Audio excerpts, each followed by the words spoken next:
se lever et parler. Dieu a vu les ténèbres de l'homme de Dieu. Les ténèbres qui régnaient à gauche à droite. Dieu a dit, j'ai besoin de créer sage. Mais dans les ténèbres, je ne peux pas créer sage. J'aime ça. J'aime cette révélation. Dans les ténèbres, je ne peux pas créer sage. Parce que je ne peux pas bien le voir. Je ne peux pas bien le voir. Il faut que je parle. Il faut que d'abord je parle pour la lumière. Que cette ténèbre éloigne un peu de Serge. Et Dieu a parlé. Arrête un peu de pleurer à tout moment. Des fois Dieu est fatigué de tes larmes. Vous savez pourquoi? Parce que Dieu comprend qu'en toi il y a une puissance qui peut créer la joie. Même en l'église tu n'as pas la joie. Mais qui va créer la joie à ta place? Qui? Tu resteras comme ça. Et tu verras les gens venir monter sur toi partir. Pourquoi? Parce que ces gens-là ont compris qu'il y a une puissance de la parole qui peut créer la joie, qui peut créer l'atmosphère. C'est pourquoi lorsque je viens à l'église, j'adore. Je crée l'atmosphère là-bas. Parce que je connais la puissance de la parole qui sort dans mon cœur. Je crée l'atmosphère d'adoration. Je n'ai pas besoin d'attendre le chantre. Moi-même, je suis un adorateur. D'abord, j'attends Dani pour dire, je presse plus, je vais juste commencer à adorer là-bas. C'est ce que moi j'aime. Je laisse de prêcher. Je vais commencer juste à chanter. Parce que je comprends que c'est ce que Dieu demande. La Bible dit, l'heure vient et elle est déjà venue. Où les vrais adorateurs adoreront le Père en esprit et en vérité. Est-ce qu'il y a des adorateurs dans cette salle? Je vais laisser le micro. Je dis, s'il te plaît. Samedi, je suis avec le chantre ici. Je vais commencer à répéter. Parce que c'est moi que je dois commencer à adorer Dieu. D'abord, Dieu m'avait appelé dans un choral. C'est ma femme qui était la dirigeante, n'est-ce pas, en Hollande? On chantait. C'est quel cantique encore qu'on chantait? C'est quel, quel. Voilà. Comment est-ce amoni pasi mingi? Yeshua. Pour pasi oh Judas, il m'a appelé pour chanter. Nekonanga tamonini okopesa zambe bomoinayo okendeke nandako yansamabe mikolo nyonso butu pe tamoi otangaka mikanda nzambe. Tu comprends donc, mon bien-aimé, tu viens à l'église tous les jours. Tu lis la Bible, tu lis la parole de Dieu. Mais quand est-ce que tu vas comprendre que c'est Dieu-là que tu sers est un Dieu fidèle? Quelque part, il dit, na mawa na bomoi na yo, na mawa na motema na yo, nekonanga, avoir pitié dans ton cœur. Parce qu'aujourd'hui c'est à toi, mais demain c'est pour Dieu. Dieu m'a appelé pour chanter. Je vais parler à l'aise avec mon daddy que j'ai mon c'est-à-dire accéder à l'état, je vais aller chanter là-bas. Parce que c'est un fardeau que je sens que je dois le faire. Est-ce qu'on peut acclamer le roi de roi? Jésus a parlé. Il a parlé parce qu'il avait compris qu'en lui, il y a une puissance de la parole qui peut couper les chaînes. Est-ce que tu comprends que dans ta famille, il y a des gens qui sont fermés, liés, et que la parole qui est en toi peut délier toute personne de ta famille? Est-ce que tu comprends ces choses? Il y a des prisonniers qui t'attendent. Pourquoi? Parce qu'en toi, Dieu a mis une puissance de la parole qui va les délivrer. Il a dit, allez partout dans le monde. Mais comment quelqu'un qui peut nous envoyer sans autant nous donner une puissance? Quelque part, il a dit, je vous ai donné le pouvoir. C'est-à-dire la puissance de parler aussi comme moi. De ressusciter le mort. De guérir le malade. J'aime Jésus, le temps est venu. Où nous allons à l'église nous lever pour parler comme Dieu. L'heure est venue, mes frères et sœurs. L'heure est venue. Si Jésus a parlé, aujourd'hui c'est toi qui vas parler. Aujourd'hui c'est toi qui vas parler. Troisième personne, c'est là où nous avons lu dans les livres Un roi. Alléluia. La Bible nous parle d'un homme de Dieu. C'est Élie, n'est-ce pas? Papa, là, son père, je vais voir. Un roi, chapitre 17.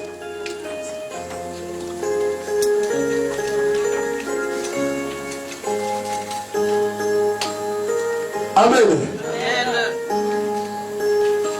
C'est ici que je vais aller. L'Éternel est vivant. Le Dieu d'Israël. Donc, je suis le serviteur.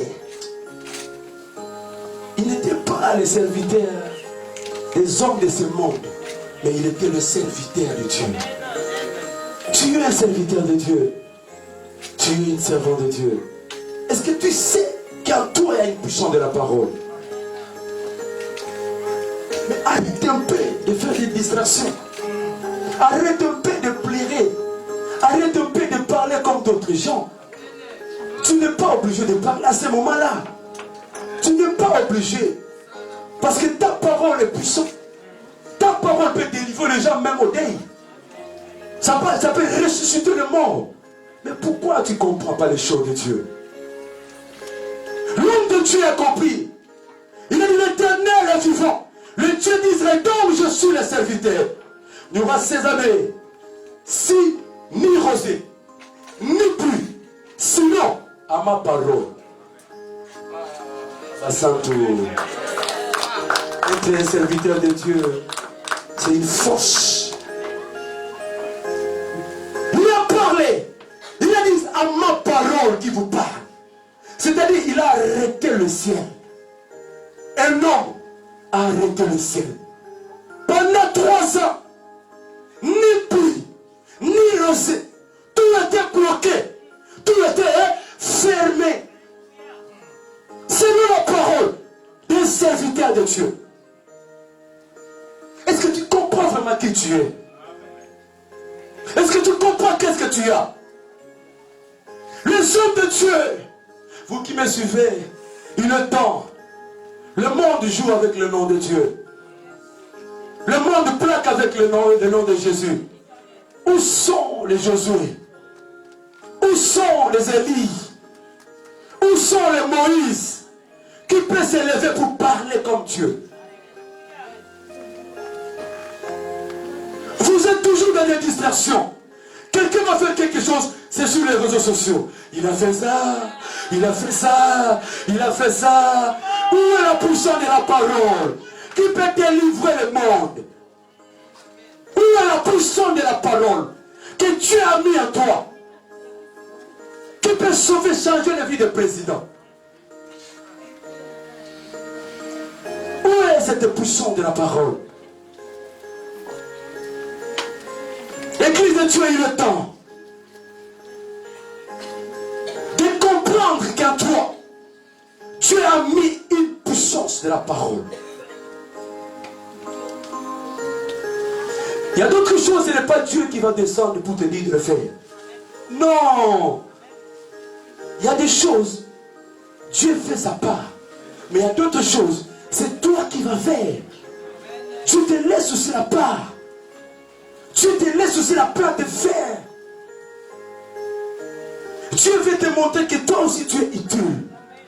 N'est-ce pas, Dieu a envoyé Adam pour aller donner les noms aux animaux. Dieu pouvait le faire. Mais pourquoi il a envoyé Adam? Alléluia. Pourquoi Dieu a envoyé Adam? Il voulait voir si réellement cette puissance qui est en lui est aussi à l'homme. Ce n'est pas Dieu qui a dit à Adam, appelle celui-là lion, cheval. Non, c'est Adam, par la puissance qu'il avait. Il se leva pour dire lion, éléphant, gorille, chien, coq. Alléluia. C'est ça la puissance des serviteurs de Dieu. Église de Dieu, le temps n'est plus dans des dispersions. Le temps n'est plus dans des futilités des choses de ce monde. Le temps est venu où nous devons démontrer, merci, la puissance de la parole de Dieu en nous. C'est le temps, bien-aimé. Lève-toi dans ta famille. Démontre la puissance de la parole que tu as. On t'appelle serviteur de Dieu. On t'appelle servant de Dieu. Mais à quoi sert le titre là qu'on t'appelle? Même le serpent qui passe, il laisse des traces. Mais toi, un serviteur de Dieu, tu n'arrives pas à laisser des traces.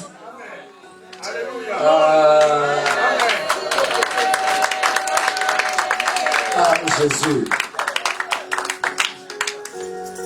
S'il y a quelqu'un cet après-midi qui peut laisser les traces dans sa famille. Est-ce qu'il y a quelqu'un qui peut laisser les traces dans sa famille cet après-midi? Que tu te lèves comme je me lève des fois vers 3 h du matin. Je me lève, je lève mes deux mains comme ça. Je dis, le Dieu que je sers, si c'est toi que je sers, que les sorciers de ma famille dispersent devant moi, au nom de Jésus-Christ. Je parle et il tremble. Pourquoi? Parce que Dieu a mis en moi une puissance. Ça fait quelques jours que je dormais, j'ai vu juste une tête qui venait. J'ai rigolé, j'ai dit, mais Jésus a déjà levé le pied, toi la tête, mais qu'est-ce que je dois faire avec toi? Une tête, juste la tête. Juste la tête, mes bien-aimés. J'ai appelé l'homme de Dieu, j'ai dit, mais Dieu, l'homme de Dieu, maintenant ils sont plus. Mon bimba. C'est juste la tête. Ils n'ont plus le pied et le bras, tout Jésus a déjà écrasé.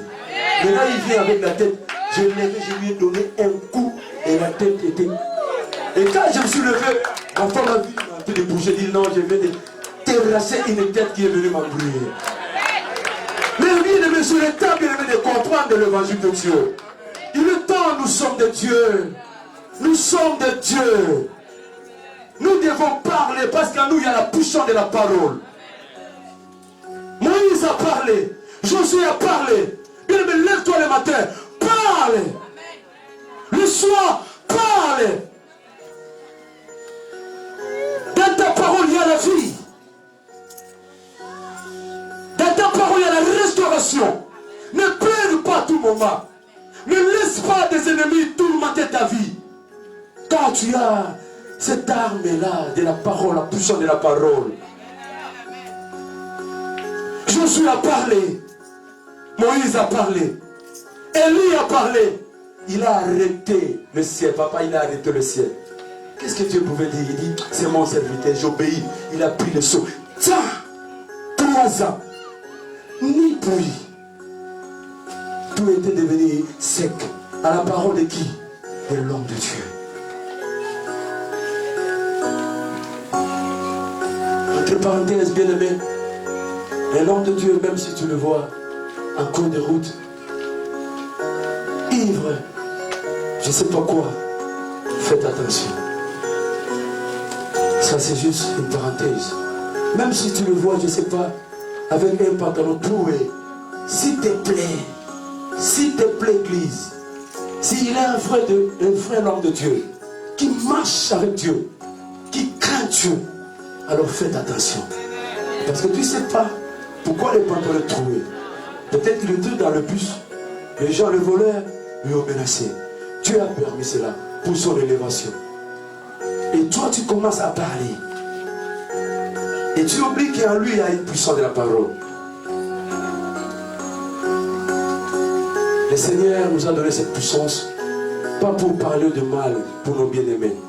Moi, je ne suis pas là pour parler le mal de mon bien-aimé, ma sœur.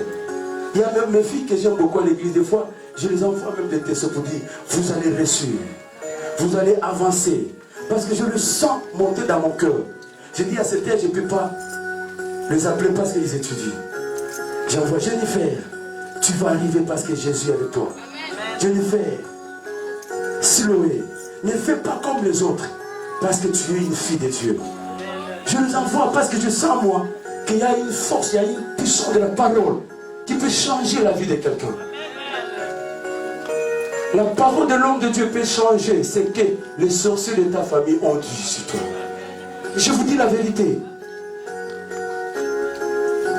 Les sorciers peuvent parler dans ta vie, la vie de tes enfants. Ils peuvent parler, enlever les habits la nuit, parler maudit. Mais lorsque l'homme de Dieu arrive, je parle d'un homme de Dieu. Un frère homme de Dieu. Un serviteur. Que lorsqu'il ouvre sa bouche pour parler, Dieu dit, c'est mon serviteur qui parle. Je ferme le parenthèse. La puissance de la parole des noms de Dieu. Ça donne la vie. Ça crée. Ça peut donner l'espoir. Là où l'homme a perdu l'espoir, la parole de l'homme de Dieu peut donner l'espoir.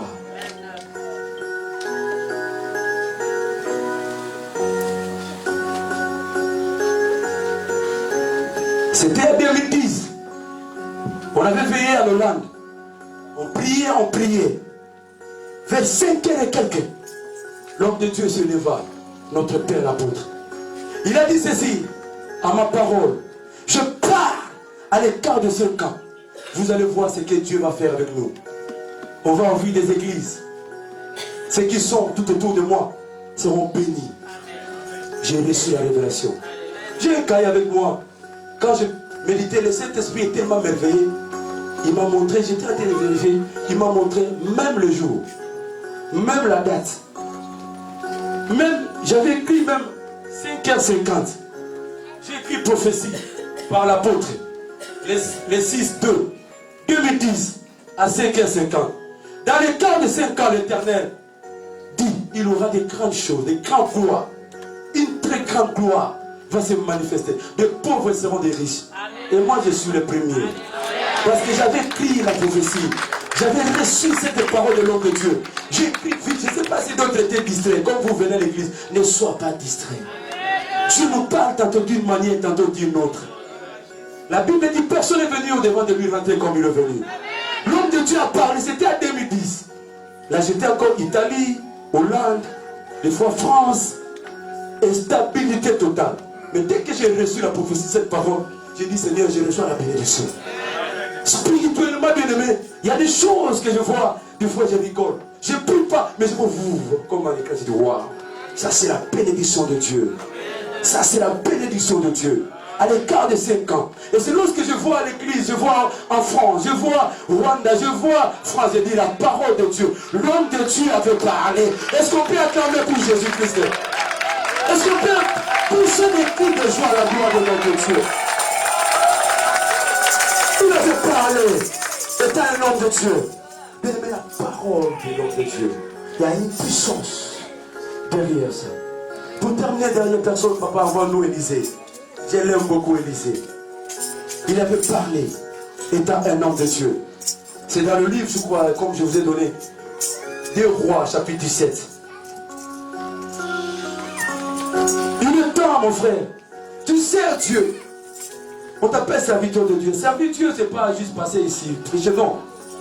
Mais tu fais protocole, tu es servant, serviteur de Dieu. Ah oui, oui. Lorsque les gens entrent, c'est toi qui leur donnes la place. Tu es en train de servir Dieu. Et d'ailleurs, moi, j'ai commencé à faire ça quand je suis venu en Christ. J'étais protocole. Et à tout moment, j'étais devant la porte. Les gens me disaient, mais frère, si tu n'es pas devant la porte, pour moi, c'est comme si... Je disais, mais c'est quoi ces gens ici? Or, il y avait quelque chose qui était à moi, qui était tellement puissant. Amen. Qui faisait que les gens viennent au Seigneur. Et moi, je ne savais pas. Moi, j'étais là toujours devant la porte. Soyez le bienvenu de la maison de l'Éternel. Que Dieu te fasse du bien.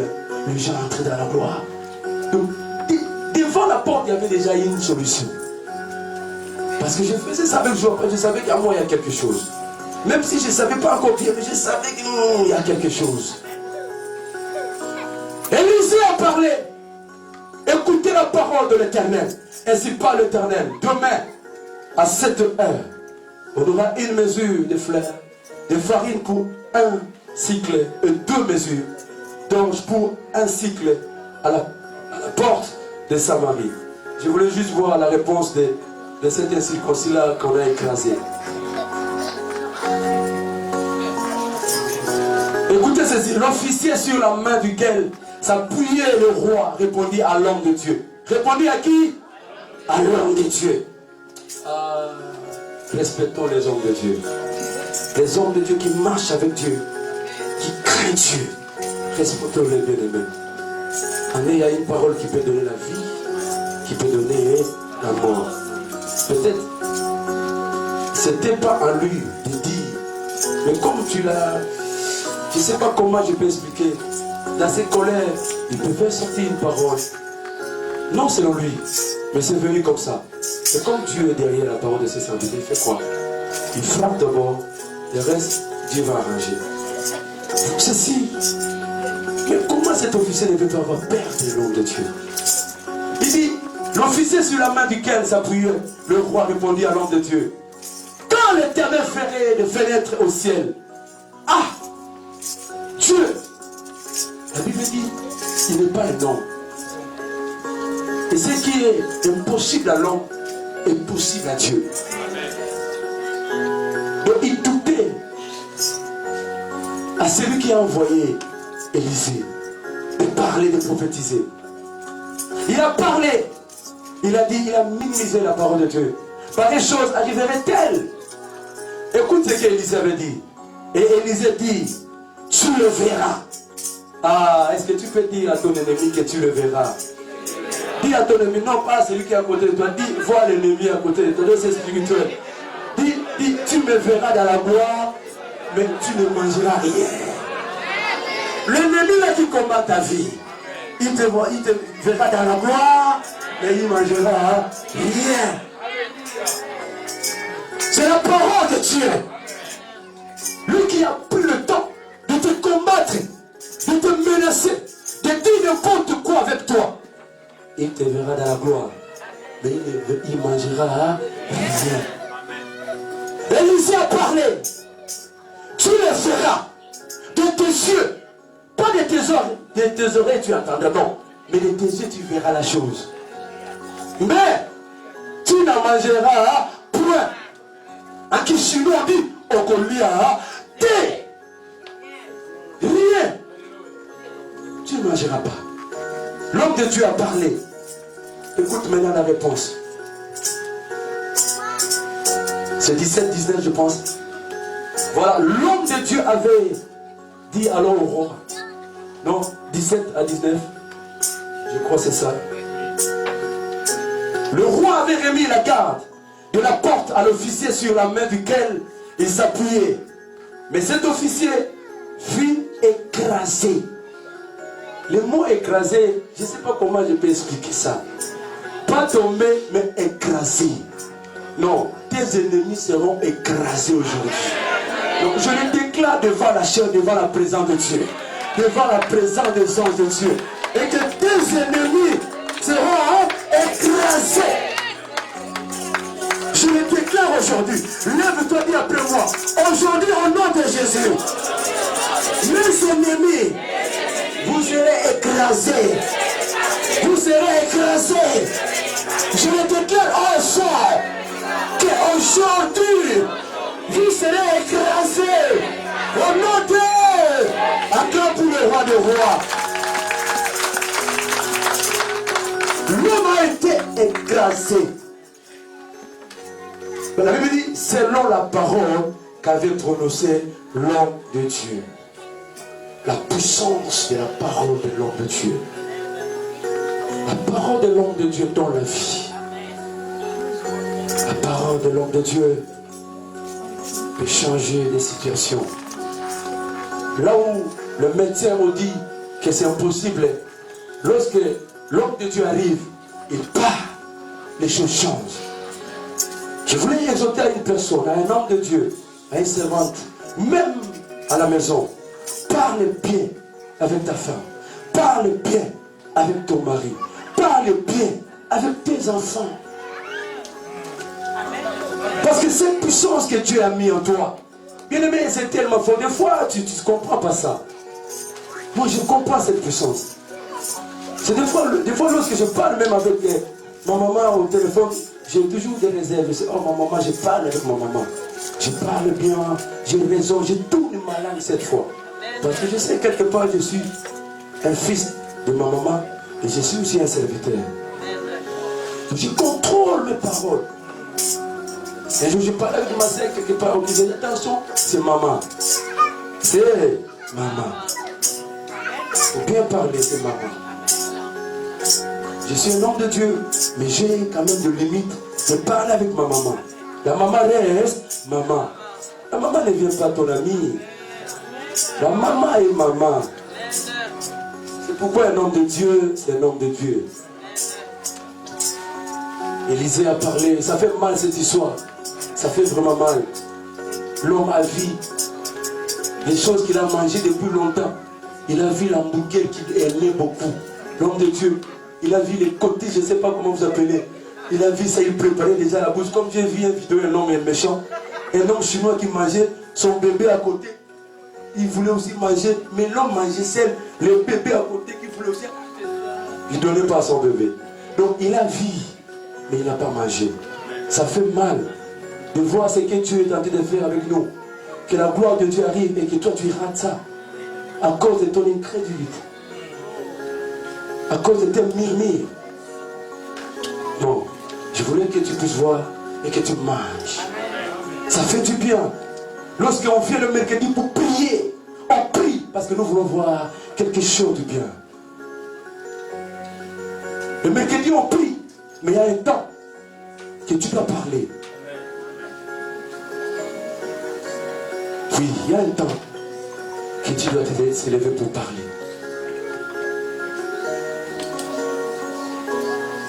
Et le temps est venu où le peuple de Dieu doit s'élever pour parler.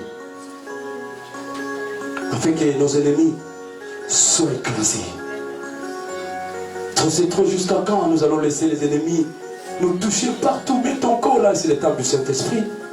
Et comment l'ennemi peut se permettre à tout moment de toucher? Ah, moi je refuse ça.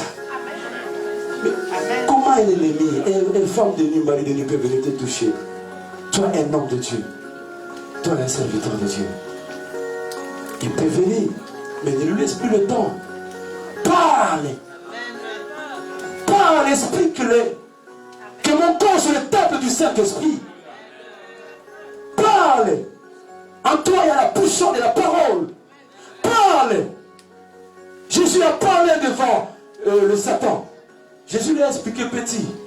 Il est écrit, c'est devant Dieu que tu vas fléchir tes genoux. Jésus-Christ a parlé, il n'a pas laissé le temps au diable. Il a parlé à un Dieu. Devant les tombes de Lazare, j'aime ça. Jésus a parlé comme un Dieu. Il a parlé, il a appelé Lazare. C'est moi qui parle. Sors. Mais Lazare est sorti. Toi aussi tu peux parler pour faire sortir Lazare de ta vie. Tu peux parler aussi comme Jésus. Tu peux parler.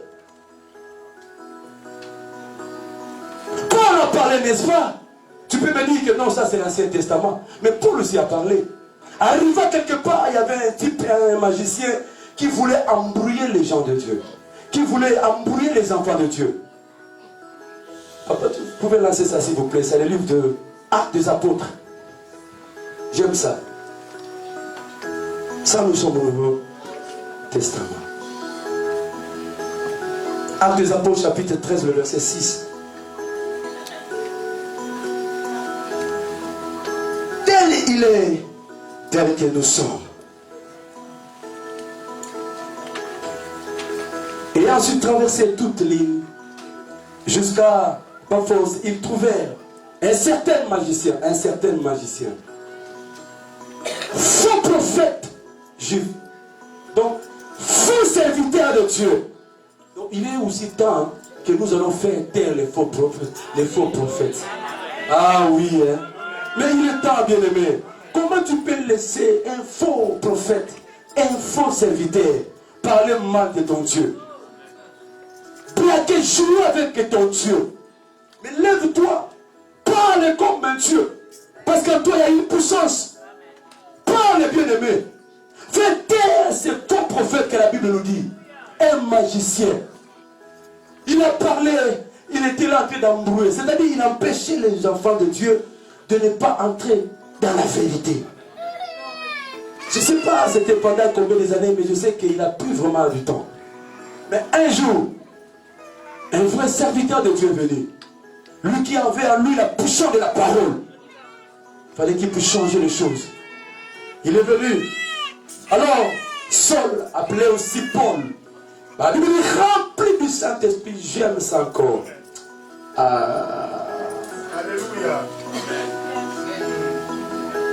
Rempli du Saint-Esprit. C'est-à-dire tout ce qui est en toi est rempli. Même ta parole bien-aimée doit donner la vie. Parce que tu es rempli du Saint-Esprit. Pour rempli du Saint-Esprit. Oh mon Dieu, fixe le regard sur lui. Aujourd'hui tu vas fixer tes regards. Tu vas regarder la maladie et tu vas parler à cette maladie. Je sais que la maladie entend et la maladie va t'obéir. Parce qu'en toi il y a une puissance de la parole. Il va fixer le regard sur lui et dit, écoute ce qu'il dit, en plein de doutes, espèce de ruse et de fraude, fils du diable. Ah, cette parole est tellement merveilleuse. Fils du diable, ennemi de toute justice, ne cesseras-tu point de pervertir le voie droite du Seigneur? Maintenant, voici la main du Seigneur est sur toi. Tu seras avec. Est-ce que c'est Dieu qui lui a dit? Amen. Est-ce que c'est Dieu qui lui a dit? Que Paul dit lui il sera aveugle. Il a fait quoi? Il a parlé. Ah, la puissance de la parole de l'homme de Dieu. Il a fait quoi? Il a dit maintenant voici la main du Seigneur est sur toi. Tu seras aveugle. Et pour un temps, tu ne verras pas le soleil. La Bible dit aussitôt l'obscurité. Aujourd'hui, ça va changer le camp. Le ténèbre va aller de l'autre côté. Et la lumière va venir de ton côté. Je le déclare au nom de. Je le déclare au nom de. Je le déclare au nom de. J'arrête ce message maintenant. Lève-toi là où tu es. Lève-toi là où tu es. La puissance de la parole de l'homme.